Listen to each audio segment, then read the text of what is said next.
Hola amigos normalistas, ¿qué tal? ¿Cómo están? Sean bienvenidos a un episodio más de su podcast de confianza, Mini Belugas.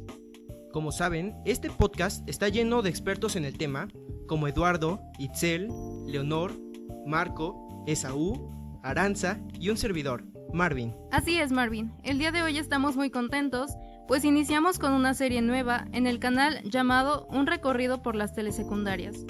Además, nos encontramos a unas semanas de comenzar nuestras primeras observaciones, es decir, pasaremos a analizar el contexto interno de dichas instituciones. Y bueno, sin más, comencemos con el primero de los 3 capítulos que tenemos preparados para ustedes. Para ello, me gustaría que compartieran algunas de sus expectativas de una telesecundaria ideal. Y por otro lado, que también compartan sus perspectivas reales. Me parece una buena idea. Para mí, una telesecundaria ideal sería aquella en la que se reconozcan las propias características de la comunidad como parte del proceso educativo. Tal como lo menciona Girmas y Blanco en su artículo publicado en 2009, la educación intercultural funciona como una respuesta ante las desigualdades de los distintos grupos vulnerables. En este sentido, si hablamos desde un enfoque intercultural, se considera a partir de una convivencia entre la sociedad pluricultural. Sin embargo, un concepto relevante que podemos rescatar de los artículos leídos hasta el momento es la multiculturalidad, entendida como la presencia en un territorio de diferentes culturas que se respetan y se limitan a coexistir para no convivir. Uy, esa es una excelente respuesta, compañero. Me encantaría agregar que la telesecundaria ideal, según lo planteado por Bernabé en su escrito publicado en 2012, debe ser un espacio que sea capaz de ofrecer condiciones favorables que fomenten la interrelación entre los alumnos y los demás miembros de la comunidad escolar, lo que básicamente retoma el concepto de la pluriculturalidad. Sin embargo, queridos compañeros minibelugas, no podemos ignorar que si bien las respuestas educativas dentro de la teoría suenan excelentes, se han demostrado muchísimas deficiencias al momento de su puesta en práctica. Pues no debemos olvidar que nuestro modelo de telesecundaria se centra en atender zonas rurales, marginadas y de difícil acceso a los servicios educativos, tal como lo menciona Alejandro Reyes Juárez en 2014, acerca de las adolescencias rurales y la telesecundaria, dado que dentro de las comunidades rurales existen muchos impedimentos que obstaculizan el acceso a servicios educativos de calidad y una adecuada interacción cultural, como lo es el caso de las largas distancias entre las comunidades y la escuela, la perspectiva dicotómica entre los intentos de modernización propios de las urbes e incluso la migración. Es por ello que nos vemos obligados a plantearnos la siguiente pregunta: ¿cómo constituyen su experiencia estudiantil los adolescentes que cursan la educación secundaria en contextos rurales de México? Excelente pregunta, Marvin. Ciertamente son muchos los factores que influyen directamente con la educación de los estudiantes en la modalidad de telesecundaria. Y para ello, me gustaría iniciar con la importancia del vínculo educativo. Y es que, según Violeta Núñez en 2003, en la lectura de Mariana Mercadal, menciona que el vínculo entre el sujeto, el agente y los contenidos se trata de un instante fugaz, tal vez solo una mirada, pero que deja su marca.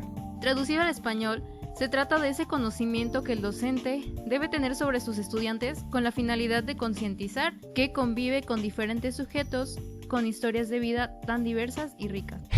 Eso que están comentando me trae recuerdos de mi época adolescente. Para ponerlos un poco en contexto, cuando tenía 12 o 13 años, estudiaba en una telesecundaria que estaba a 8 minutos de mi casa.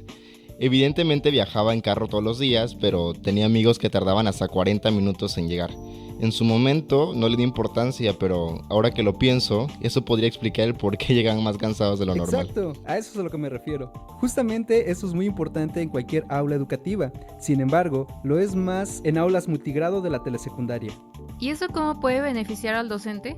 Bueno, como lo menciona Mariana Mercadal en el 2019, aquellos aspectos del aula multigrado que lejos de ser un obstáculo para la enseñanza y el aprendizaje, constituyen un gran potencial pedagógico.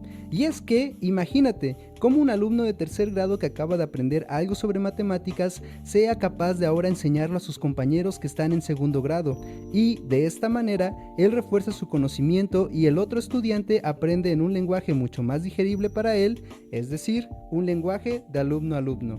Es muy interesante lo que dices. Sin embargo, no debemos dejar de lado que al conocer mejor a los estudiantes, el maestro atenderá mejor sus intereses y logrará captar su atención a través de proyectos que sean de interés de los estudiantes. Con esto, reforzamos lo que menciona Mariana Mercadal en 2019. Cuando los procesos de enseñanza y de aprendizaje se realizan teniendo en cuenta la diversidad que caracteriza al aula multigrado, se fortalece el vínculo entre docente-alumno y alumnos-alumnos, y que esto se puede ver reflejado en varios aspectos como el entusiasmo, confianza, autoestima y respeto.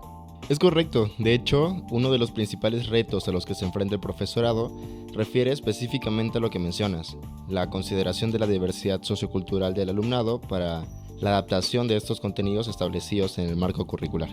Claro, si analizamos el texto de Arnaiz Sánchez en 2003, otro de los retos a los que los docentes de aulas multiculturales se enfrentan es la barrera del idioma, pues se puede dar el caso en el que los alumnos no hablen la lengua del docente, aunque también es posible encontrar problemas con las expectativas que tienen los padres sobre la educación. Es verdad, aunque en un ámbito más personal, no podemos olvidar mencionar los problemas de segregación y de bullying, un tema muy serio que tiene que ser trabajado por el docente con sus alumnos. Muy buenas observaciones sobre los problemas que podemos encontrar en las aulas multiculturales. Sin embargo, no queremos que nuestros oyentes crean que todo es malo en estos entornos. También podemos encontrar oportunidades y beneficios en este tipo de aulas. Por ejemplo, un aula donde hay diversas culturas permite desarrollar el pensamiento crítico, creatividad y, por supuesto, la empatía. Además, los docentes pueden innovar en el proceso de enseñanza mediante metodologías activas, como el aprendizaje basado en proyectos, donde se aprovechan las diversas experiencias y perspectivas culturales de los alumnos. Así es, de esta forma los estudiantes adquieren los conocimientos de una manera más entretenida y aprendiendo al mismo tiempo. Así se pueden aprovechar las dos etapas para el aprendizaje, porque ¿sabían que hay dos etapas para el aprendizaje? Aunque parezca algo extraño, estas son la primera infancia y la adolescencia. Esta vez hablaremos sobre la adolescencia, que es cuando los adolescentes construyen su personalidad, tomando como referencia a sus iguales. Con eso me refiero a su familia, amigos, la escuela e incluso a los medios. ¿Y esto de qué manera influye dentro de la práctica docente? Sí, mira, te explico. El entorno familiar, por ejemplo, es el lugar donde se desarrollan los adolescentes desde su nacimiento. Su familia es el transmisor más importante de valores, normas y comportamientos. Y en esta parte hay algo muy importante. La medida en que la familia educa menos, la influencia del ambiente extrafamiliar es mayor. Es por ello que es muy importante la presencia de un adulto en el crecimiento de los niños. Exactamente. Ahora hablemos de los amigos, quienes pueden influir de forma positiva o negativa en tres aspectos fundamentales: el académico, el moral y el de la salud. Esta influencia depende en gran medida de la autoestima y la seguridad personal de los adolescentes. Por otro lado, la escuela también juega un papel fundamental, ya que los estudiantes pasan en ella una tercera parte de su tiempo, distribuida en tres áreas: descanso, ocio y estudio. Este espacio tiene como función preparar a los estudiantes para su futuro. Y por último, tenemos a los medios. ¿Sabías que los adolescentes de ahora son llamados la generación persona.com? ¿Cómo? ¿Persona.com? ¿Y por qué? Suena a un apodo muy gracioso, pero eso es porque los jóvenes de ahora son más terapéuticos que ideológicos y piensan más con imágenes que con palabras. Aunque su capacidad de construir frases escritas es menor, es mayor la de procesar datos electrónicos. Un dato interesante de ellos es que su percepción de la realidad es más sistemática y participativa que lineal y objetiva. Los jóvenes basan sus personalidades en base a lo que ven en las redes sociales o televisión. ¡Wow! Es muy interesante cómo todos estos factores ayudan a crear nuestras identidades y también cómo puede afectar en la creación de las malas relaciones o compañías. No es por arruinar el momento positivo, pero supongo que no todos los adolescentes han desarrollado esas habilidades, ¿cierto? ¿A qué te refieres? Déjame explicarte. Yo vivo en una zona rural y conozco a jóvenes que son incapaces de usar una computadora o hacer cosas por el estilo, ¿sabes? Además, la crianza en esa zona es demasiado tradicional y rígida, por lo que no podemos generalizar la idea que acaban de mencionar. Tienes razón. Justamente eso que mencionas es uno de los mayores retos de los maestros hoy en día. Ahora, compañeros, ya que mencionan el tema de la adolescencia, creo que es muy importante el hecho de que hablemos acerca de las adolescencias rurales y cómo estas afectan en el desarrollo dentro de la telesecundaria por parte de los alumnos. Es por ello que debemos comenzar mencionando que las escuelas telesecundarias son la principal opción de acceso a la educación para jóvenes pertenecientes a comunidades rurales o marginadas, que de otro modo ni siquiera podrían estudiar. Sin embargo, enfrentan problemas muy graves como la falta de infraestructura, escasez de recursos y todo tipo de desigualdades educativas. Es verdad, compañero. Además, después de analizar la lectura del texto acerca de Alejandro Reyes Juárez, considero importante retomar los ejemplos de experiencia estudiantil que son planteados. Justo, para comprender más acerca de las adolescencias rurales en la telesecundaria, debemos tener en cuenta ciertos factores de la experiencia estudiantil, como la experiencia crítica, donde podemos ver jóvenes con muchas expectativas, pero limitados por la tradición familiar, la experiencia como paréntesis, que lamentablemente nos presenta a la escuela como un lugar de convivencia, pero sin formar parte significativa de la vida de los estudiantes, así como en el caso de la experiencia forastera. Es verdad, compañeros.